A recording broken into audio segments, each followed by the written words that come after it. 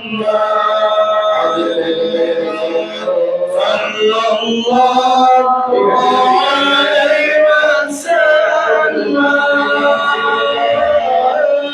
صلى الله على محمد يا ربي صل وسلم أنت شمس أنت بدر أنت نور فوق نوري أنت شمس أنت بدر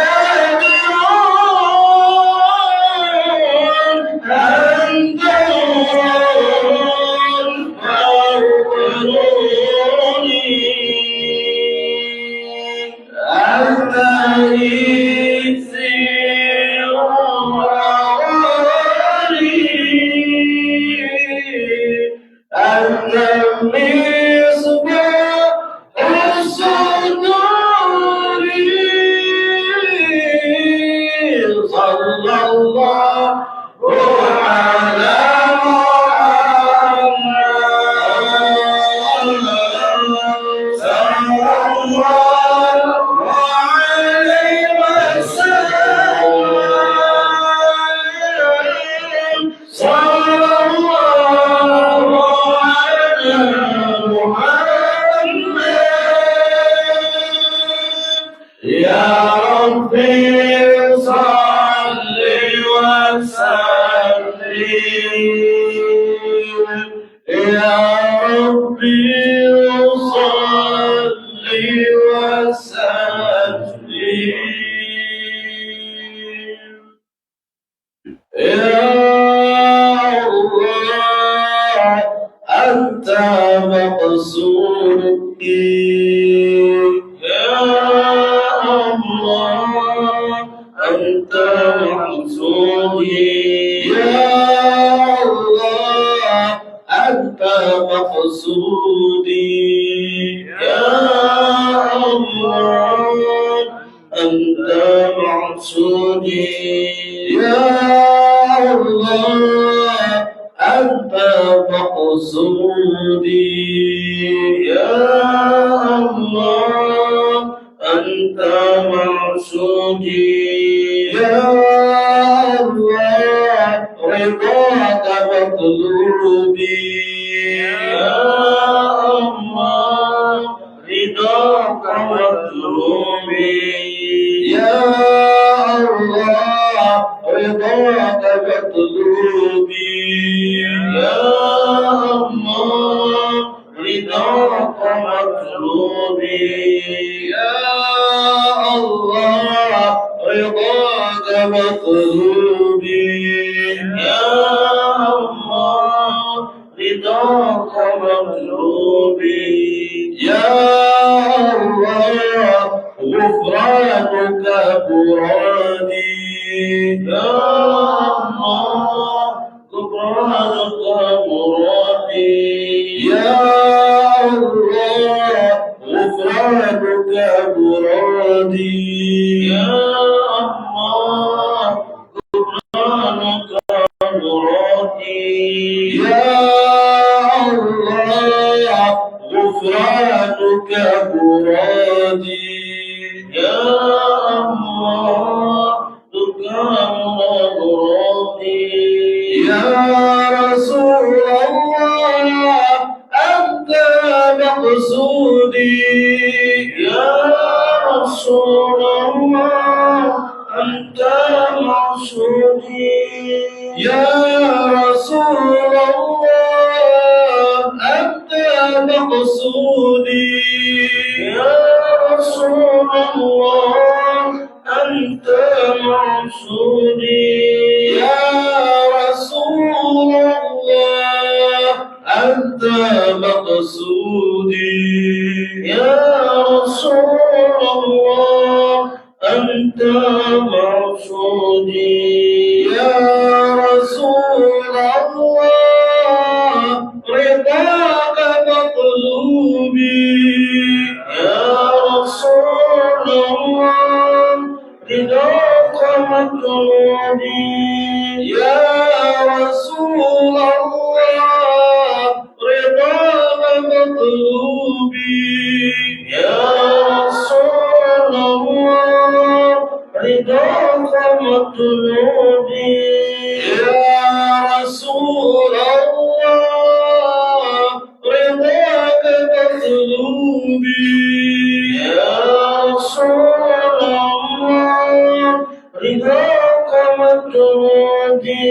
يا رسول الله شفاعتك مرادي يا رسول الله شفاعتك مرادي يا رسول الله شفاعتك مرادي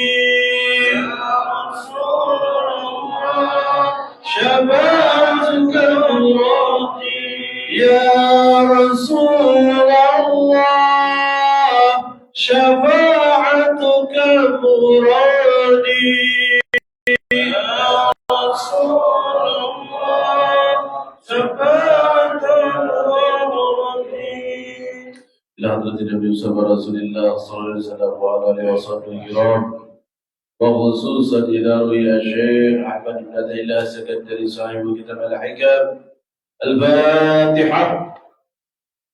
بسم الله الرحمن الرحيم الحمد لله رب العالمين الرحمن الرحيم مالك يوم الدين إياك نعبد وإياك نستعين اهدنا الصراط المستقيم صراط الذين أنعمت عليهم غير المغضوب عليهم ولا الضالين آمين. السلام عليكم ورحمة الله وبركاته. الحمد لله رب العالمين والعاقبة للمتقين والصلاة والسلام على سيد الأنبياء والمرسلين سيدنا وحبيبنا ومولانا محمد وعلى آله وأصحابه وذريته أجمعين. اللهم صل على سيدنا محمد صاحب التاج والمعرج والبرق والعالم دافع البلاء والوباء والمرض والعالم جسمه مطهر معظم منور بل اسمه مكتوب مرفوع موضوع على اللوح والقلم شمس الضحى بدر الدجى نور الهدى كسبه الظلام أبي القاسم سيد الكونين وأشرف الذكرين محمد بن عبد الله سيد العرب والعجم نبي الحرمين محبوب عند رب المشركين ومغربين فيا أيها المستمعون لرؤية جماله صلوا عليه وسلم. وبعد قالوا سبحانك لا علم لنا إلا ما علمتنا إنك أنت العليم الحكيم لا حول ولا قوة إلا بالله العلي العظيم. وقد قال الله تعالى في آياته الكريم وهو أصدق القائلين أعوذ بالله من الشيطان الرجيم فاذكروني أذكركم. وقال النبي صلى الله عليه وسلم أكثروا ذكر الله حتى تقول المجنون أو كما قال صلى الله عليه وسلم.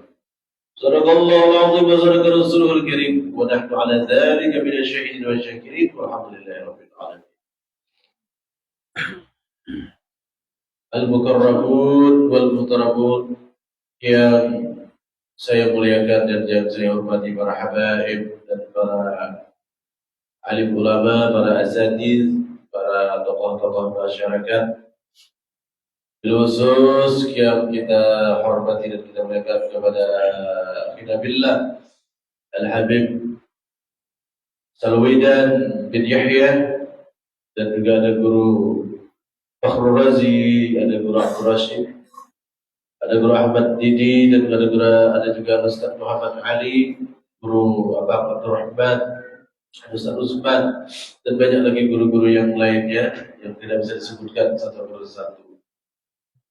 Juga kita doakan kepada ayahanda kita Sahibul Bait, mudah-mudahan juga beliau yang Allah hormati dan muliakan, ayahanda kita Bapak Haji Muhammad Edi Priyono. Mudah-mudahan segala hajat kita, hajat beliau semua, guru-guru kita, habaib kita dikabulkan oleh Allah Subhanahu wa taala.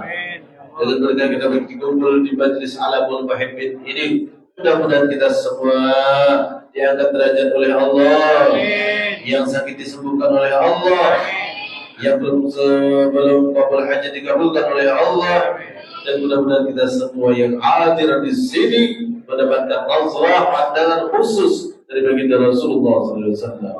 Amin Allahumma amin ya rabbal alamin. Kemudian untuk berikan suatu, langsung saja kita membuka taklim kita di kitab Al-Hikam yang diterjemah oleh Al-Haji Salim Bahris. Kemudian pada halaman ke-11. Halaman 11 Kak Guru Rasid. Guru Rajib. Halaman 11. Ya.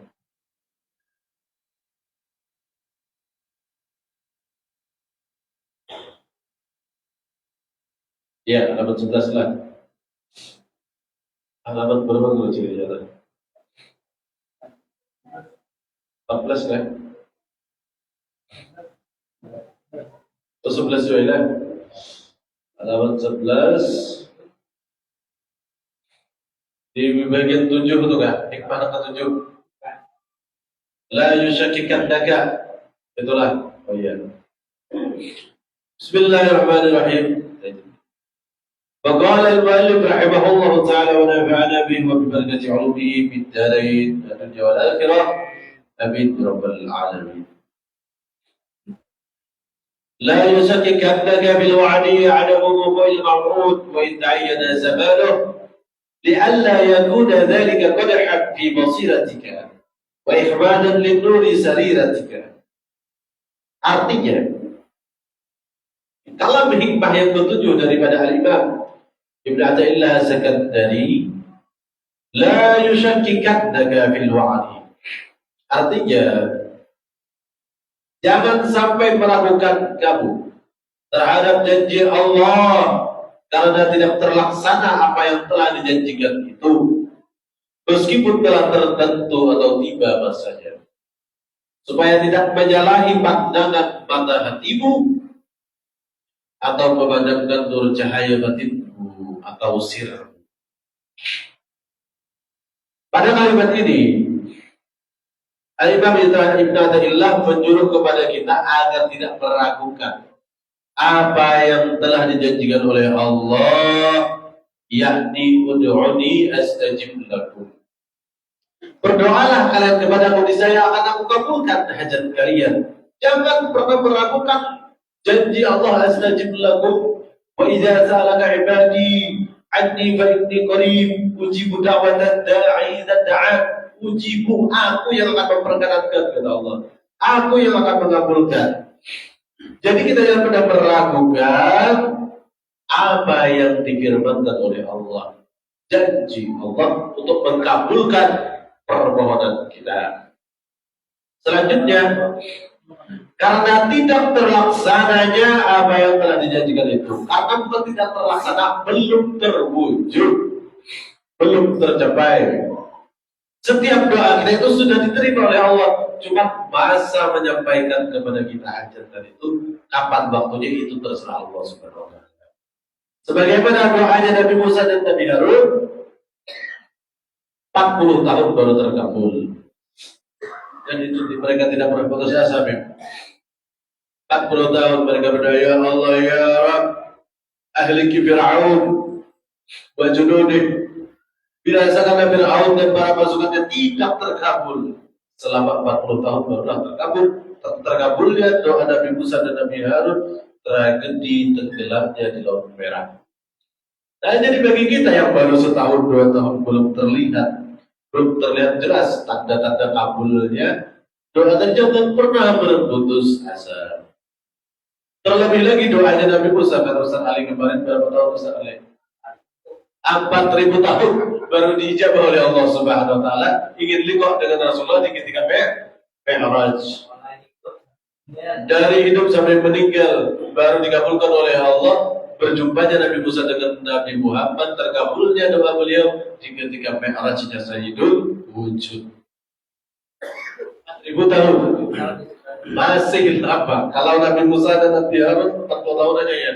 Ini 4.000 tahun baru diijabah oleh Allah. Kalimat daripada astajib lakum, yang aku akan pasti kabulkan untuk kalian. Nah, oleh karena itu, daripada kalam-kalam hikmah ulama, jikalau doa kita tidak terkabul semenjak dunia, maka akan terkabulnya di saat kita wafat, di saat kita tinggal dunia. Jadi semuanya itu pasti dikabulkan Allah. Cuma kapan Allah mewujudkan keterkabulan tadi itu terserah Allah. Apakah di hidup dia atau di hidup ataupun di alam arwah nanti. Yang penting kita jangan pernah berputus asa dan jangan meragukan janji Allah itu tidak terlaksana. Jangan sampai. meskipun telah tertentu tiba masanya, supaya tidak menyalahi pandangan mata hatimu, supaya kita itu jangan menyalahi basirah kita. Kalau basirah kita ragu dengan kalimat yang difirmankan Allah dalam Al-Quran, maka basirah kita akan buta, akan pincang. Karena basirah kita ini mengiktiraf apa yang dijanjikan Allah dalam Al-Quran, astajib lakum tadi, dan ujibu da'watan da'i idza da'an, atau memadamkan nur cahaya batinmu. Nah, nur sariratika, nur sir batin kita pun akan padam kalau hati kita berprasangka buruk kepada Allah, bahwa Allah tidak mau mengabulkan hajatku, Allah kada menghirati aku, Allah kada mengabulkan doaku, Allah berpaling dariku. Basirah orang, sarirah orang, sir nur hatinya tersebut akan padam seketika itu.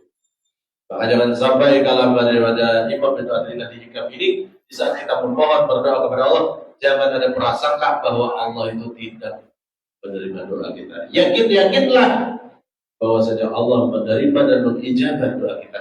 Cuma kapan terlihat jelasnya itu terserah Allah. Apakah di alam nyata ini ataupun di alam arwah dalam akhirat nanti, semuanya kehendak Allah.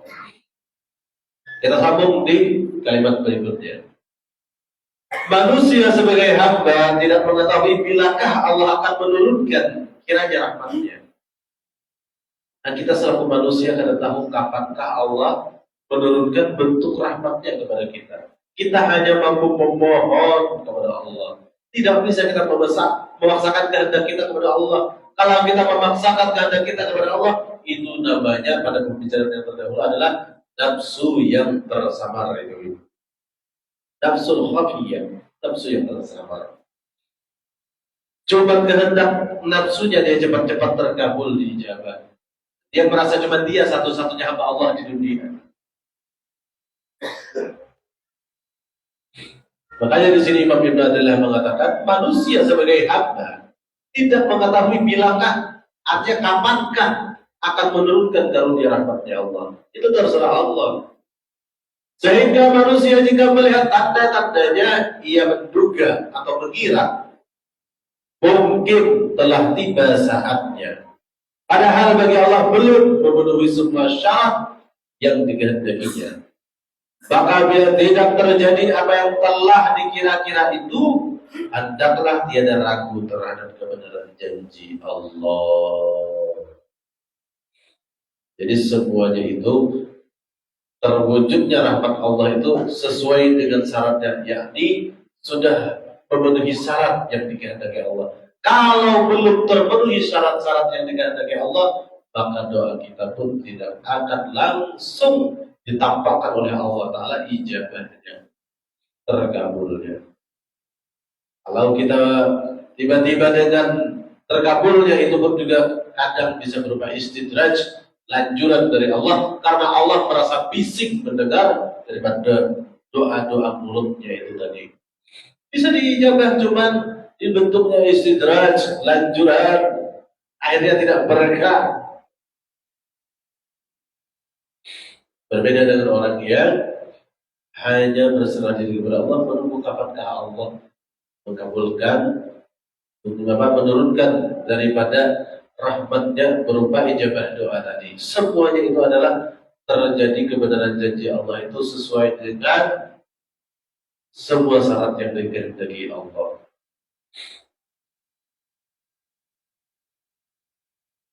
Sebagaimana terjadi dalam Sulhul Hudaybiyah, ketika Rasulullah SAW menceritakan impiannya kepada sahabat, sehingga mereka mengira bahwa pada tahun itu mereka akan dapat masuk Mekah dan melaksanakan ibadah umrah dengan aman sejahtera, yaitu mimpi Nabi SAW yang tersebut dalam surah Al-Kahfi ayat 27. Sehingga ketika gagal tujuan umrah karena ditolak oleh bangsa Quraisy dan terjadi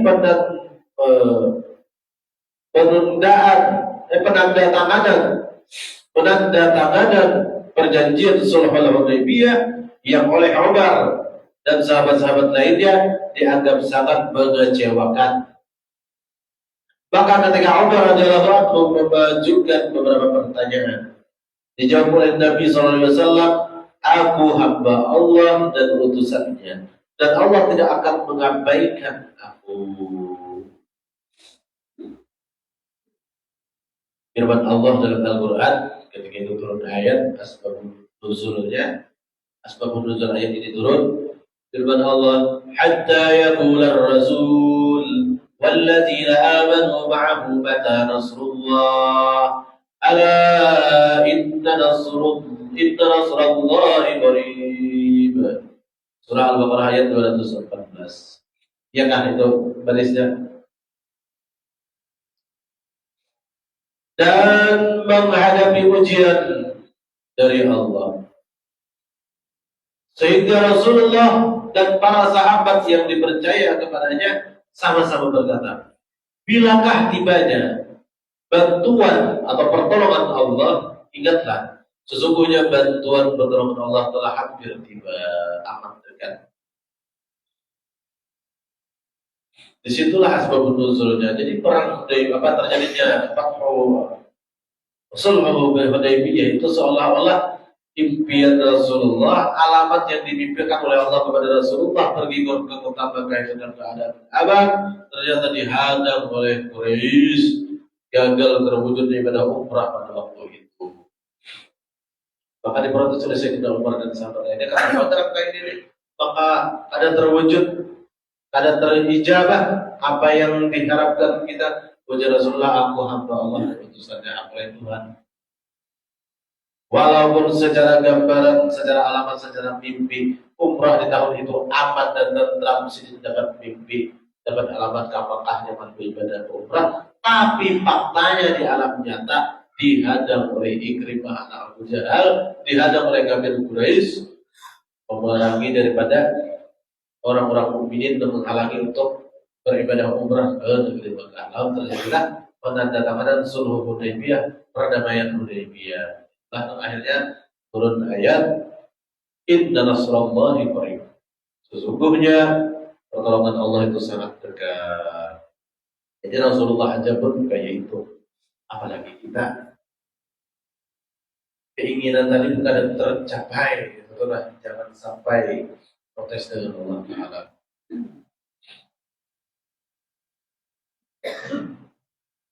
Dalam menghadapi ujian Allah, sehingga Rasulullah dan para sahabat yang dipercaya kepadanya sama-sama berkata, bilakah tibanya bantuan Allah, pertolongan Allah, kapan pertolongan Allah? Lalu dijawab oleh Allah, inna nasrallahi qarib. Sungguhnya bantuan atau pertolongan Allah telah hampir tiba. Kemudian lagi kita sedikit membaca di hikmah yang ke-8. إذا فتح لك وجهة من التعرف فلا تبالي معها إن قل عملك فإنه ما فتحها لك إلا وهو يريد أن يتعرف إليك.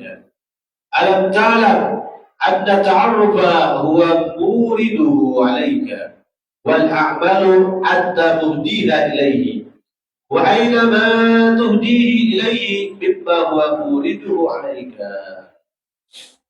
Hikmah yang ke-8 daripada Al-Imam bin Madalah Sakandari yang artinya idza fataha laka wijhatan,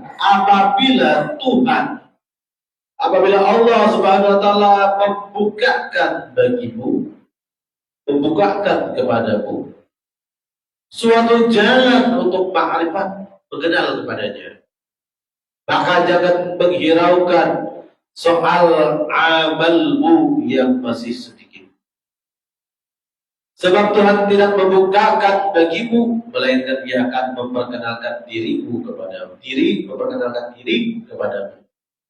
Tidakkah kau ketahui bahwa ma'rifat itu semata-mata pemberian karunia Allah kepadamu, sedang amal perbuatanmu hadiah daripadamu?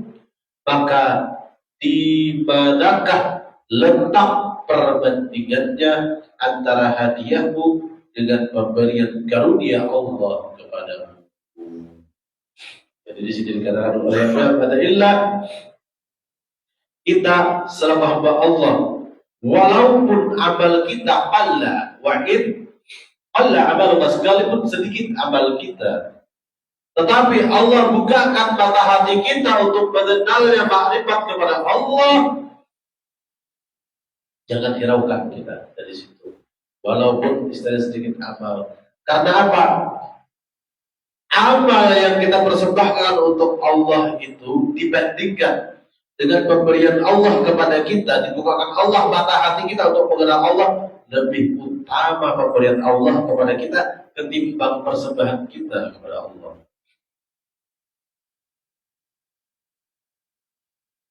Kalau Allah tidak bukakan mata hati seorang hamba, sekuat apapun amalnya, sebanyak apapun wiridnya, sehebat apapun pakaiannya, dan sehebat apapun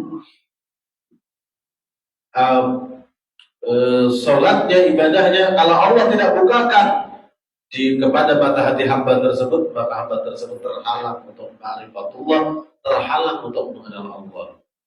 Dan sebaliknya dari sini, wa inqalla amal, walaupun ibadahnya pas-pasan saja, tidak terlalu banyak, tetapi kalau Allah berkehendak membukakan kepada hati hamba tersebut rasa manisnya bermakrifat kepada Allah, mengenal Allah, anugerah Allah sendiri yang membukakan hati hamba tersebut, maka begitu sangat beruntungnya seorang hamba tersebut. Karena apa? Amal perbuatan kita ini adalah merupakan hadiah dari kita untuk Allah, sedangkan makrifat itu adalah anugerah Allah yang ditaruh kepada hati hambanya. Maka kalau kita bandingkan, lebih utama pemberian Allah, lebih utama karunia Allah yang berupa kemakrifatan yang Allah tanamkan kepada hati hamba, ketimbang kita itu dapat mengandalkan persembahan kita kepada Tuhan kita. Jauh sangat berbeda. Lebih utama yang kita syukuri itu Allah taruh, Allah bukakan hati kita, terbuka paham tentang ma'rifatullah, mengenal Allah, ketimbang kita sibuk bangga diri mempersembahkan persembahan kita kepada Allah. Karena jauh lebih hebat karunia Allah terhadap kita. Sholat kita 1000 rakaat, misalkan kita punya ibadah sholat 1000 rakaat, apakah mampu membayar dengan satu kenikmatan yang Allah berikan kepada kita? Tidak akan terbayar. Sekalipun seluruh dunia ini semuanya bekas sujud daripada dahi kita, maka tidak akan pernah terbayar daripada karunia Allah yang memberikan rasa makrifat kepada hati hambanya. Dan jam 9:30. Mudah-mudahan sedikit daripada taklim kita di dalam kitab Al-Hikam ini Allah bukakan mata hati kita, agar semuanya Allah hadiahkan kepada kita ilmu ma'rifat. Semoga pengenalan kita kepada Allah selalu bertambah di setiap harinya, hingga mudah-mudahan ke depannya kita bisa merasakan karunia Allah berupa rasa ma'rifat tadi, hingga kita bisa rasakan di setiap apa yang kita lihat, apa yang kita dengar, apa yang kita raba, dan apa yang kita rasa. Jangan pernah melupakan kepada wujud Sang Maha Penciptanya, yakni Allah Subhanahu wa Ta'ala.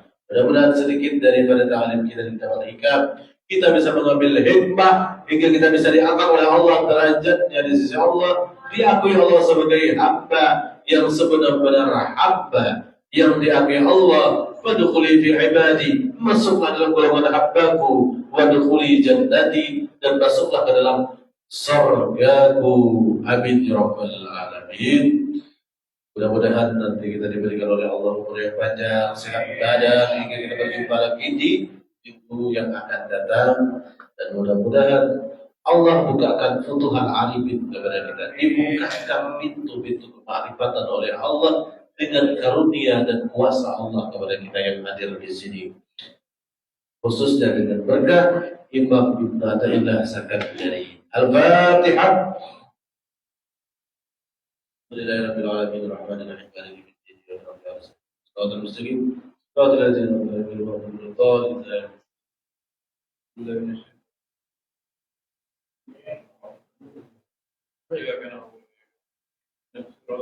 عليهم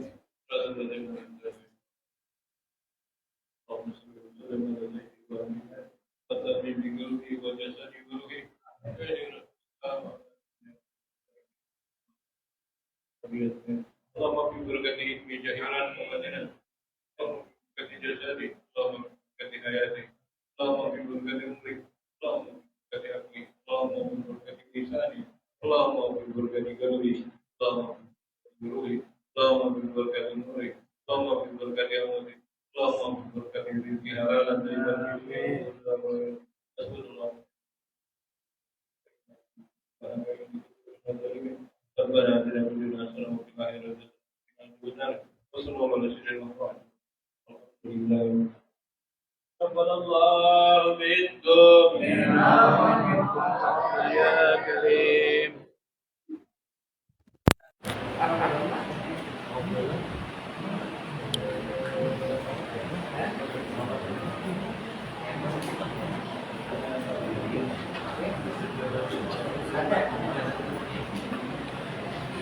لا إله إلا الله الموجود في كل الزمان. لا إله إلا الله الموجود في كل زمان.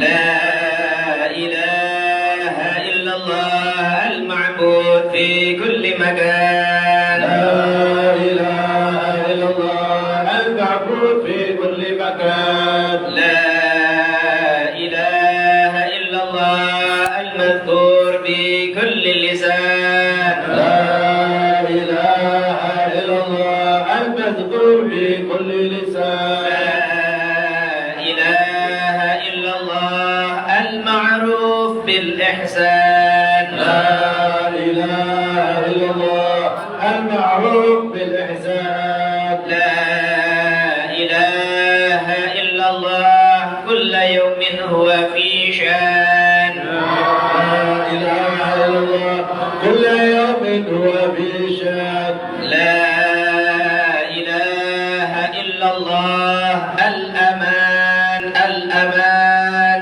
لا إله إلا الله الأمان الأمان. من زوال الإيمان من زوال الإيمان ومن فتنة الشيطان. ومن فتنة الشيطان. يا قديم الإحسان يا قديم الإحسان كم لك علينا من إحسان. كم لك علينا بالإحسان. إحسانك القديم إحسانك القديم. يا حنان يا منان. يا حنان يا منان. يا رحيم يا رحمن. يا رحيم يا رحمن. يا غفور يا غفار. يا غفور يا غفار. اغفر لنا وارحمنا. اغفر لنا وارحمنا. اغفر لنا وارحمنا. اغفر لنا وارحمنا. اغفر لنا وارحمنا. اغفر لنا وارحمنا. وأنت خير الراحمين. وأنت خير الراحمين. وصلى الله على سيدنا محمد صلى الله على سيدنا محمد وعلى آله وصحبه وسلم. وعلى آله وصحبه وسلم. الحمد لله رب العالمين. والحمد لله رب العالمين. تقبل الله منكم منا ومنكم يا كريم.